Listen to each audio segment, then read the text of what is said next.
So the big question is this.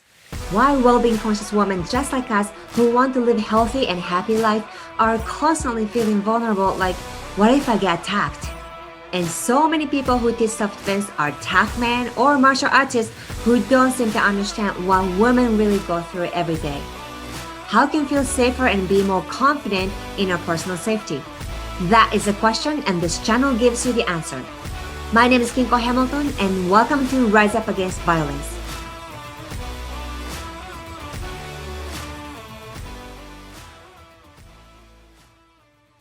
Hi, welcome to the show. Today I have Daphne Robert-Hamilton from Iron Mountain Tactical Training. Hi, Daphne. Good afternoon, Kinko. So happy to have you. So I met Daphne through the Women's Self-Defense Summit. We have a Facebook group and she was one of the participants. Thank you so much for joining the summit. That was great.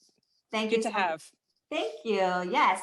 And so we are going to have another summit coming up in this fall. And to gear up for that, I would like to start really increasing the awareness of the woman about self-defense and personal safety. And hey, there's a great instructors out there. So I just wanted to interview you first. You specialize in training for visual cues for threats at 30 to 50 feet. Yes. Okay. Tell me, Daphne, why that is and why that it's important. The key thing is if you are able to give yourself more time, then you have the ability to avoid, escape, and retreat a situation and avoid being in a harmful or violent situation. So being able to detect threats early allows you that luxury of time to make good decisions and not even be involved in either hand-to-hand combat or pulling your firearm on somebody. I find any close encounter a failure in your ability to be situational aware to pick up threat at a distance. So the more distance you have, the more benefit it gives you to, again, avoid, escape, or retreat a situation. So being able to identify a threat at 30 to 50 feet away, again, gives you that time to make a better decision and not even be in a conflict or a violent encounter in the first place. Mm-hmm. So I think that's super beneficial. And I don't know too many people that put that into their training. I've heard several of my peers discuss, being able to pick up a threat early. But as far as the training classes that I've been to, they don't really implement that into their training. It's just mentioned. Mm-hmm. So, practicing the what if scenarios when you're out and about and just people watching basically and seeing what you can pick up. And the thing about having 30 to 50 feet, again, it gives you enough distance to make a decision on your personal safety. Anything closer than that, you really jeopardize or increase the risk factor in your own personal protection. I'm sure you've heard of the Tueler drill they've done at 21 feet where somebody can get to you within 1.5 seconds. So you should be able to draw from your holster and get one shot off within 1.5 seconds. And not a lot of students that I've trained will train up to that level.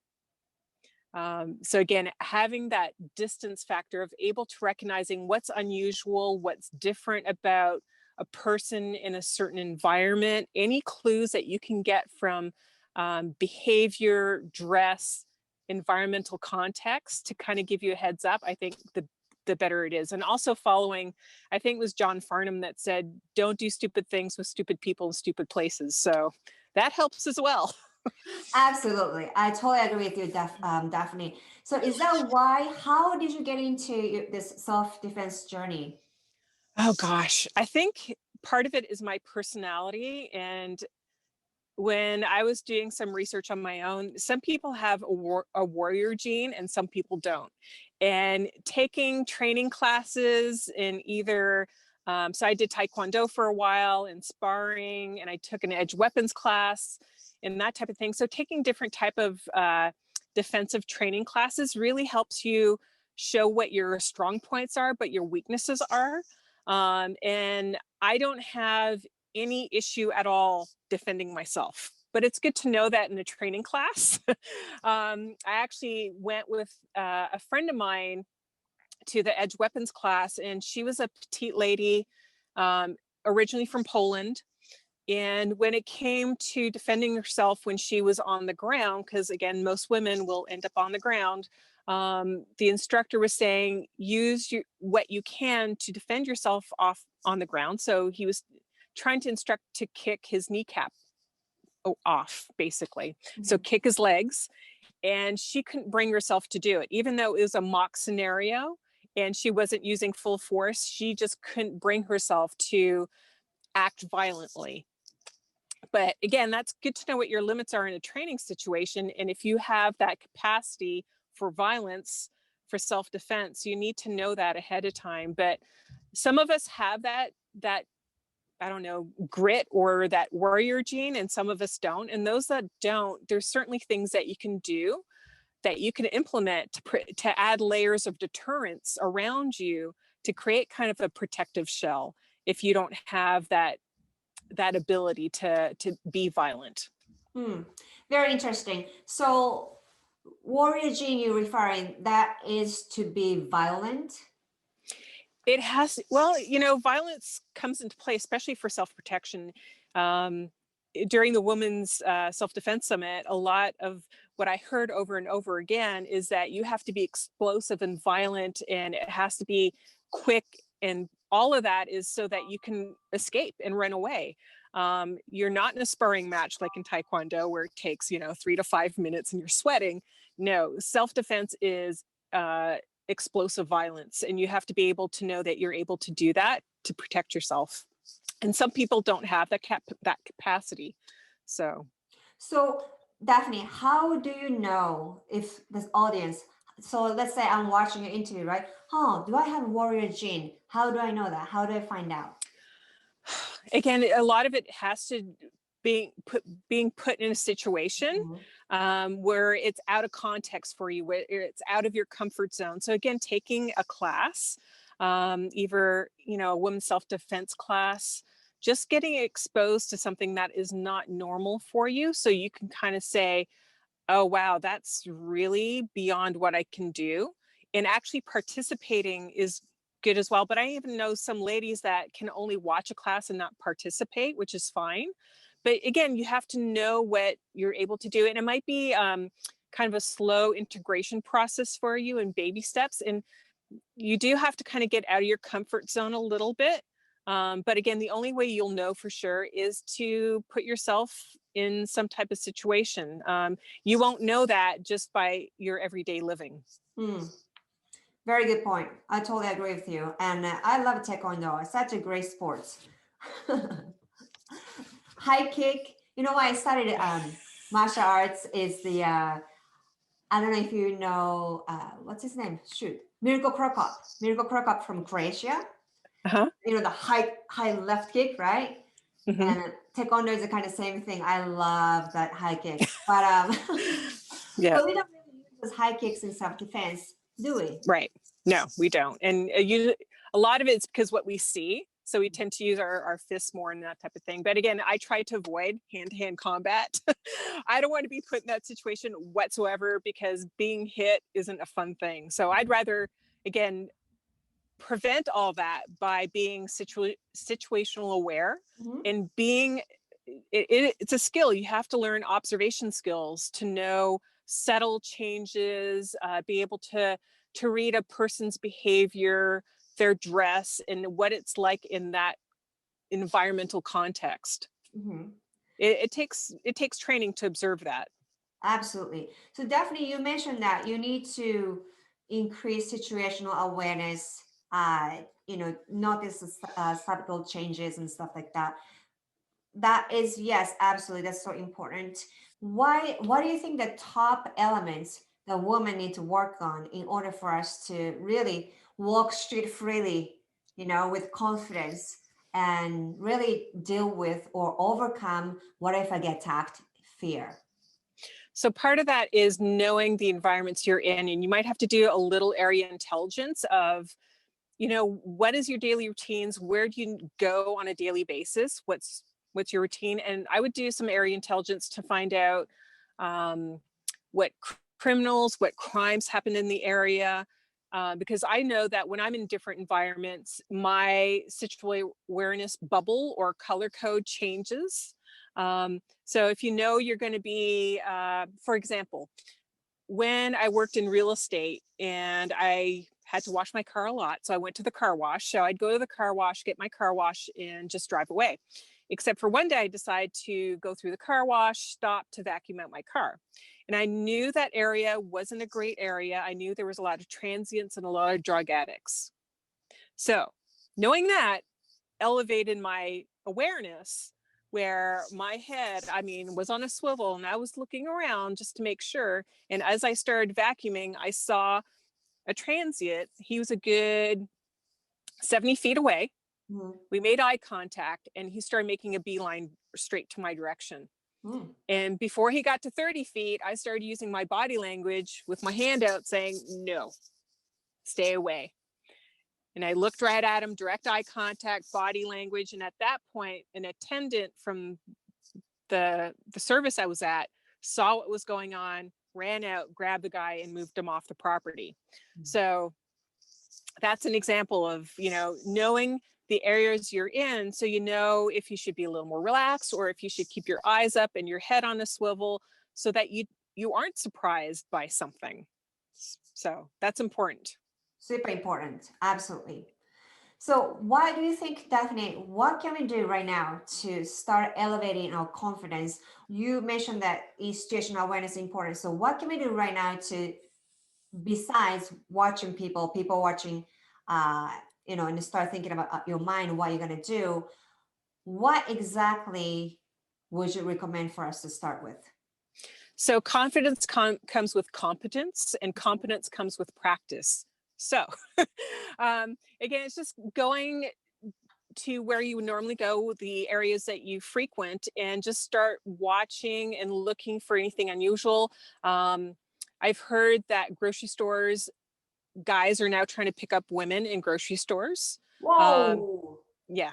So, keeping your eyes open, knowing who's in the aisleway, if you feel, and again, it's about, do I feel comfortable going down that aisle? Should I just, go the next aisle and then come back to that aisle if I need something down there? So just being, observant and then listening to your feelings of, am I feeling comfortable right now? And going ahead and making sure you're not going to get blocked. But it's just, it's more of, again, it's practice. It's practicing. Okay, I'm observing. And there's a book called Blink. I think it's by Malcolm Gladwell. Our receptors, our perception is able to perceive dangerous things or threats a lot quicker than our conscious mind can put together. So that's where intuition comes in. So your breath, your eyes, your hearing, everything is gathering information in, but your brain's not able to process and say, okay, I could pinpoint what the threat is. You need to learn to respect your perception and your intuition. Your body is sounding off an alarm saying something about this context right now is not comfortable. So we just need to say, okay, I don't need to go down that aisle right now. I'll go around, I'll come back later, or I'll come back another day. It's not that critical that I get whatever it is right now.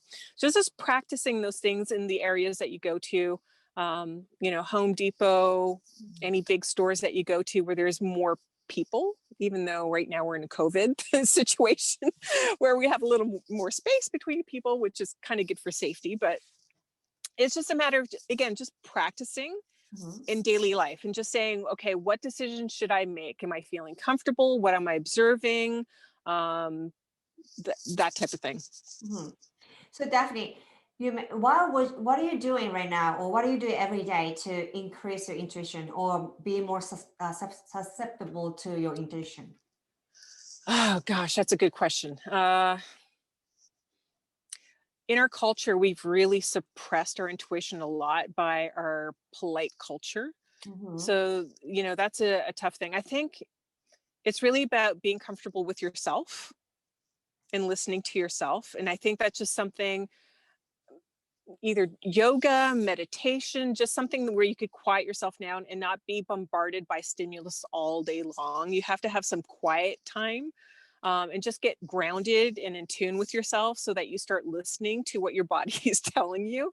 I think that's important. I know a lot of people are so busy that they forget about grounding themselves and paying attention to themselves. I think actually somebody on the Women's Self-Defense Summit mentioned that as well.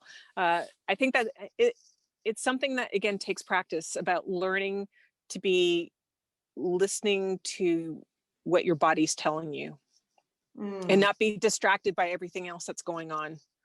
Mm-hmm. You know, Daphne, since 2020 started, I was doing that, but now I'm more strict. Like I do it every day. Like as soon as I wake up, I have my chi, like detoxing breath work that I do. Then I do that for a few minutes until I feel good. Then I go into meditation. It's a very short one, maybe 5 minutes, no more than 10 minutes.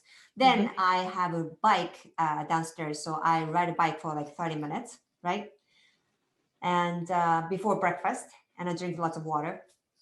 But since I started doing that, and positive words. I only use positive words now. Ta-da! And you know what? I have to say, that is like I became my biggest cheerleader by becoming that. I think I can receive more intuition. And actually, I was lucky that I kind of got saved by not getting into the car accident that happened right in front of me and totaled 3 cars. Oh, wow. Yeah. Yeah. I was just thinking, because I know that you have young children, the Yes. game of hide and seek is another good way to increase your intuition. When you're being hunted, you start, your senses really wake up. It's like, oh, okay, I'm sensing that they're, 5 feet behind me. And so that's always a fun game too. That's a very good one. Yes. I mean, if you're watching this and have young children or even like teenager, why not, right? Let's have fun. Maybe like 5 minutes, 10 minutes, hide and seek. Yeah, that's a great idea. Yeah, that helps. And also, if a little older, force on force, playing paintball. That's another area where you start, your senses wake up. So you're not hit, but you're paying attention to what's going on around you, listening to your intuition. So yeah. That's awesome. All right, Daphne. So our intimate time is unfortunately coming to the end, but is there anything else, a word of wisdom you'd like to share with the audience? Oh gosh. I think I see this a lot. And I do the best that I can to bite my tongue. People are don't so bite your tongue. Go ahead. Don't bite your tongue. Let's go. So a lot of people are so focused on what kind of gun they should get or what kind of knife they should get. But mostly for now, it's women. They're buying guns. And I have to bite my tongue and say, okay, first you have to have the mindset. You have to have, I'm not going to be a victim. I'm going to survive, and I'm going to do the training that's required to learn what my weak points and my strong points are. I need to know if I have that grit so that when there is a threat, I will unleash. So you have to know that before you get the equipment. I think that's lacking a lot. People straightly go to equipment. It's like giving somebody a hammer and they think they're, an expert carpenter. And that's where I keep going, no. Yeah, they have to back that up with a lot of good training. And defensive handgun training is kind of like martial arts. It takes time to develop. And it's not, a lot of it, some of it is marksmanship skills. You have to have good shot placement, but more so it's about tactics and decision making. That's the bulk of defensive shooting is, should I insert myself into the situation? Did I have time to evade, retreat, and escape? Being in a gunfight is not to be in a gunfight in the first place. So, and that should be your last tool of last resort for sure. But I think people jump on too quickly on buying a gun without realizing what is all encompassing, what comes with that. So that's yeah. No, yes, I absolutely agree with you.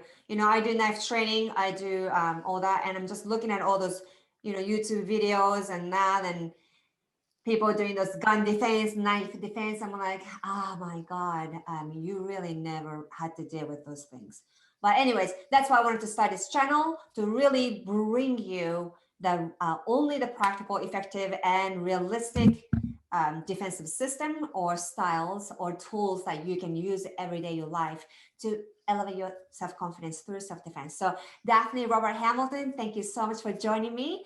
And I look forward to seeing you in where?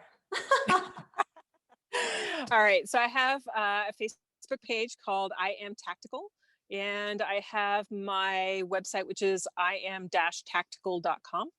Iron Mountain Tactical Training. You can also look me up there. But I'm in northern Idaho. Okay, Daphne's information is down below. You can click the description of this show and you can see Daphne's information. So Daphne, once again, thank you so much. She's in where? Northern Idaho. Would you like to get the advices from the world's top self-defense experts? If so, go and get your pass from www.womensselfdefensesummit.com.